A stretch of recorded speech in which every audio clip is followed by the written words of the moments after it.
Assalamualaikum warahmatullahi wabarakatuh. Sebelumnya perkenalkan nama saya Rafael Fernando dengan NIM 1503 621 093. Pada kesempatan kali ini saya akan memaparkan hasil dari ujian tengah semester wawasan pendidikan dengan dosen pengampu Dr. Yan Arthur SPD MPD. Selanjutnya kita akan memasuki bagian dari materinya. Eh, Yang pertama ada pengembangan dan pembentukan karakter sebagai upaya menciptakan pendidikan yang bermutu. Pendidikan yang dapat mengembangkan karakter adalah bentuk dari pendidikan yang bisa berkontribusi dalam mengembangkan sikap etika, moral, dan tanggung jawab. Memberikan afeksi kepada anak didik dengan menunjukkan dan menanamkan karakter yang baik. Karakter menjadi sebuah tantangan besar juga bagi dunia pendidikan terutama di Indonesia. Karena pendidikan adalah sesuatu yang berkesinambungan dengan karakter seseorang dan jika dilihat dari Indonesia memiliki pendidikan yang sedikit maju tetapi masih kurang berkualitas jika dibandingkan dengan kualitas pendidikan di negara lain. Pendidikan memiliki fungsi dalam membentuk dan mengembangkan karakter dari peserta didik dan pendidikan karakter merupakan salah satu sumbangsih terbesar bagi terciptanya pendidikan yang berkualitas. Dan karakter akan dapat didapatkan apabila kita memiliki integritas. Akhlak yang mulia tersebut adalah sebagai hasil dari pendidikan yang berkualitas. Dan akhlak mulia dapatlah berupa sebuah rasa tanggung jawab atas semua yang keluar dari mulut atau dikerjakan dengan tangan manusia. Kemauan yang tinggi untuk menuntut ilmu, menghormati dan menjunjung tinggi akal untuk meneliti dan merenungkan sesuatu yang kiranya dapat meningkatkan intelijensi pendidikan dan juga peserta didik tersebut memilih kebenaran dan kebaikan. Lalu dengan saling memberi motivasi dan semua yang dapat mengangkat martabat sebagai manusia yang dimuliakan karena memiliki ilmu yang bermanfaat dan memiliki sikap yang baik hati. Akhlak mulia dapat terbentuk saat lahir apabila faktor dan keluarga mendukung. Tetapi jika dilihat dari keseharian anak, anak menghabiskan waktunya lebih banyak di sekolah dan sosok yang mampu menanamkan sifat tersebut adalah guru di sekolah. Oleh karena juga, guru haruslah dapat berkontribusi dalam mengembangkan karakter peserta didik dengan menanamkan akhlak mulia sebagai salah satu upaya menciptakan pendidikan yang berkualitas. Terakhir adalah pendidikan karakter dapat secara otomatis mempengaruhi akhlak mulia dari peserta didik apabila dilakukan secara integral dan simultan di keluarga internal, masyarakat, lingkungan, kelas, dan yang paling berpengaruh adalah lingkungan sekolah. Jadi kesimpulannya adalah pendidikan karakter yang baik yaitu dengan berhasilnya penanaman akhlak mulia kepada peserta didik. Pendidikan di negara tersebut bisa dikatakan sebagai pendidikan yang telah maju dan lebih berkualitas. Kedua, kita memasuki submateri dari peradaban sebagai upaya bangsa menciptakan pendidikan yang bermutu. Bangsa yang maju dan modern adalah bangsa yang unggul peradabannya, yang dimana pernyataan tersebut adalah hasil dari terciptanya pendidikan yang berkualitas. Menurut beberapa analisis yang dilakukan oleh penulis, majunya peradaban bukan disebabkan oleh pendidikan yang maju, tetapi pendidikan yang berkualitas. Karena akan percuma jika pendidikan maju dari segi teknologi, tetapi masih bisa dinilai dari segi lain bahwasannya pendidikan di negara tersebut belum berkualitas dan sepenuhnya maju.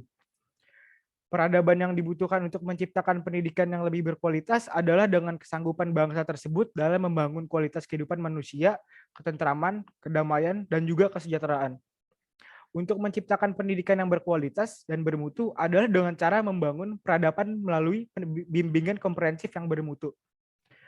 Untuk membangun peradaban diperlukan juga peran guru yang profesional karena guru mempunyai peran yang sangat strategis seperti jembatan antara pendidikan dan juga masyarakat.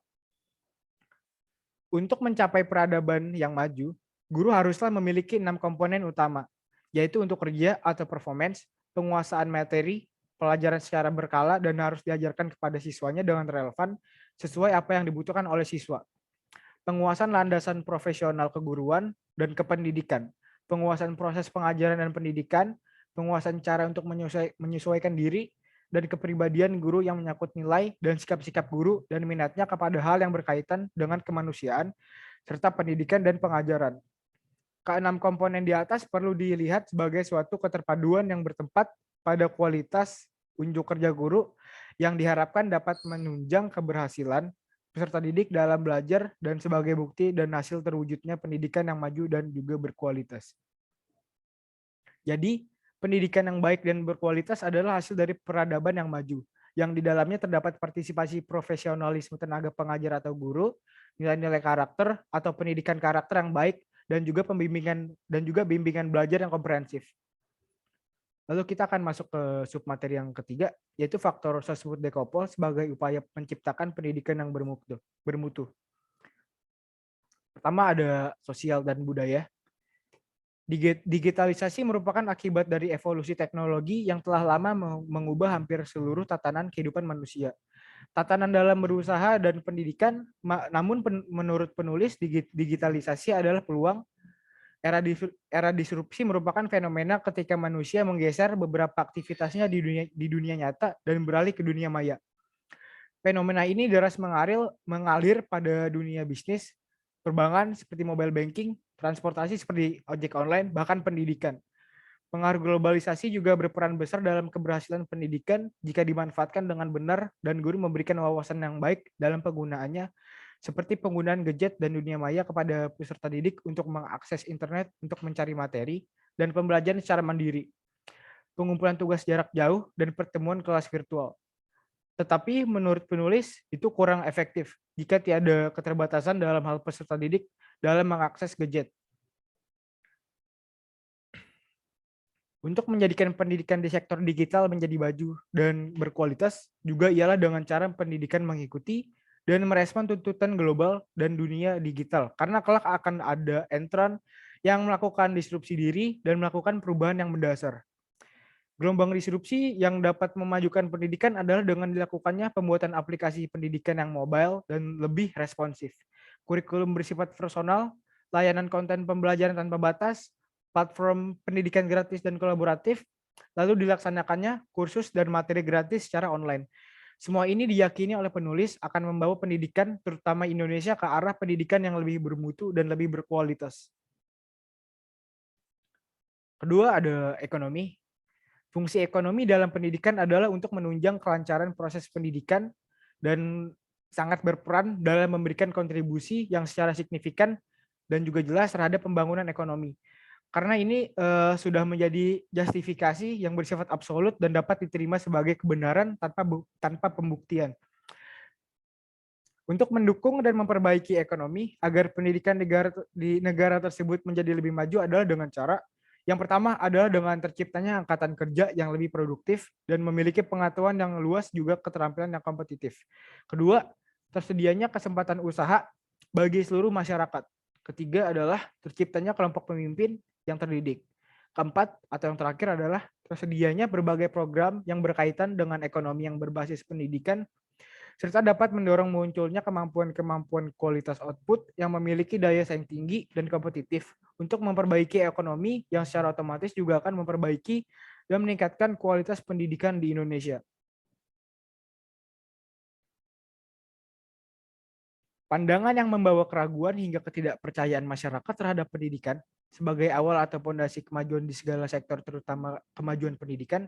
Padahal investasi sesungguhnya dalam pendidikan sangatlah penting untuk menjadikan pendidikan di Indonesia berkualitas, terlebih dapat membangun peradaban yang maju.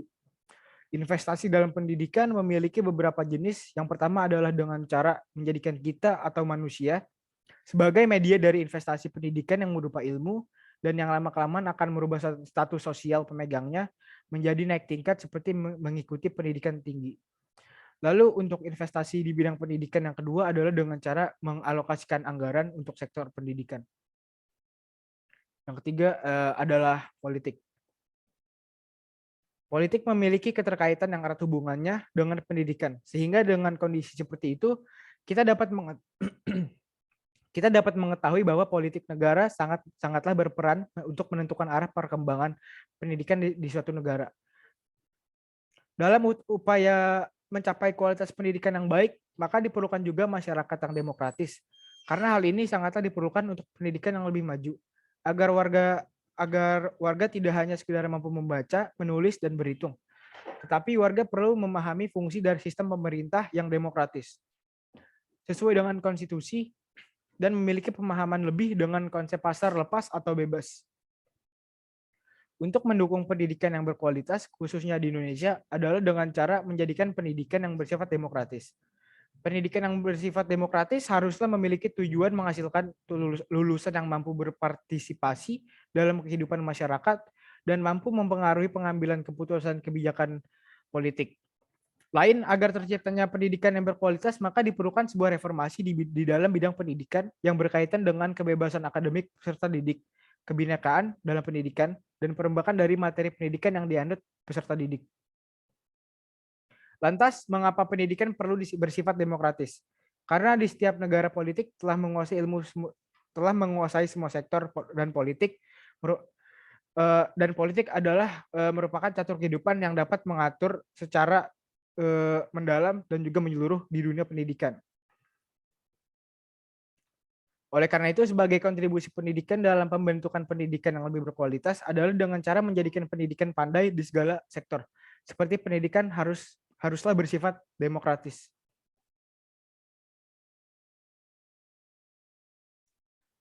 Ya, untuk masuk ke sub yang keempat dengan judul pemikiran ahli pendidikan dalam menciptakan pendidikan yang bermutu. Dalam mewujudkan pendidikan yang berkualitas, maka pendidikan haruslah dapat memberikan manfaat dalam praktik kehidupan. Dan pendidikan yang mengandung 3 hal, yaitu rasa hormat terhadap harkat sesama manusia, memiliki perubahan terhadap harkat sesama manusia, dan rela berbakti untuk kepentingan bersama. Pendidikan juga harus mampu mewujudkan aspirasi keinginan masyarakatnya dalam memperoleh berbagai hak pendidikan untuk menciptakan pendidikan yang sesuai dan juga relevan untuk diterima. Kesempatan yang sama bagi warga negara, serta hak dan kesempatan atas dasar kemampuan mereka. Dari beberapa prinsip yang telah disebutkan, maka dapat dipahami bahwa ide dan juga nilai demokrasi pendidikan sangatlah dipengaruhi oleh alam pendidikan, pikiran, sifat, dan jenis masyarakat di mana mereka berada. Menurut John Dewey, untuk mencapai titik sebuah demokrasi pendidikan perlu diciptakan kebebasan berinteraksi antara pendidik dan juga peserta didik dalam proses pembelajaran di sekolah, dan demokrasi pendidikan sebagai upaya penumbuhan kondisi iklim kesetaraan derajat dalam kebersamaan antara guru dan siswa, serta cara yang paling strategis dalam membentuk peradaban yang maju. Konsep demokrasi dalam pendidikan menurut Dewey adalah sebagai upaya peningkatan kualitas pendidikan, juga sebagai kebebasan dalam pendidikan karena individu lebih didominasi oleh hasrat alamiah dari seorang manusia. Salah satu bentuk kebebasan dalam pendidikan yang terpenting adalah kebebasan dalam berinteligensi atau kebebasan observasi dan juga pertimbangan. Progresivisme merupakan hal yang penting untuk menuntun pendidikan ke arah yang lebih berkualitas dan maju. Karena menurut John Dewey, progresivisme merupakan aliran filsafat pendidikan yang menghendaki adanya perubahan praktik pendidikan ke arah yang lebih maju, berkualitas, dan juga modern dengan cepat serta memberikan manfaat ternyata bagi peserta didik. Progresivisme menghendaki kemerdekaan dan keleluasan instansi pendidikan untuk mengeksplorasi kecerdasan dan kemampuan peserta didik secara demokratis, fleksibel, dan tidak membosankan.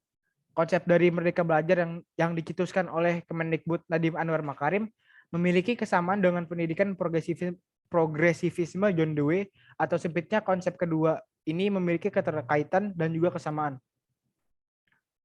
Merdeka Belajar pada dasarnya memiliki kesamaan sejajar dan dengan konsep demokrasi pendidikan yang dimana peserta didik memiliki kebebasan dalam berpikir yang paling menonjol di pendidikan, khususnya kurikulum. Kurikulum Merdeka Belajar yang dimana kurikulum ini menuntut siswa untuk menentukan sendiri mata pelajaran yang dipilih sebagai penunjang peminatannya pada profesi yang diimpikannya. Konsep ini menekankan adanya kemerdekaan dan juga keleluasan lembaga pendidikan. Konsep Merdeka Belajar juga memiliki makna yang senada, yaitu pendidikan harus bebas dan berkembang secara natural, atau pemberian pengalaman langsung adalah rangsangan terbaik dalam pembelajaran masa kini demi menciptakan pendidikan yang berkualitas. Sekian dari saya, Rafael Fernando. Kurang lebihnya mohon maaf. Saya ucapkan Assalamualaikum warahmatullahi wabarakatuh. Terima kasih.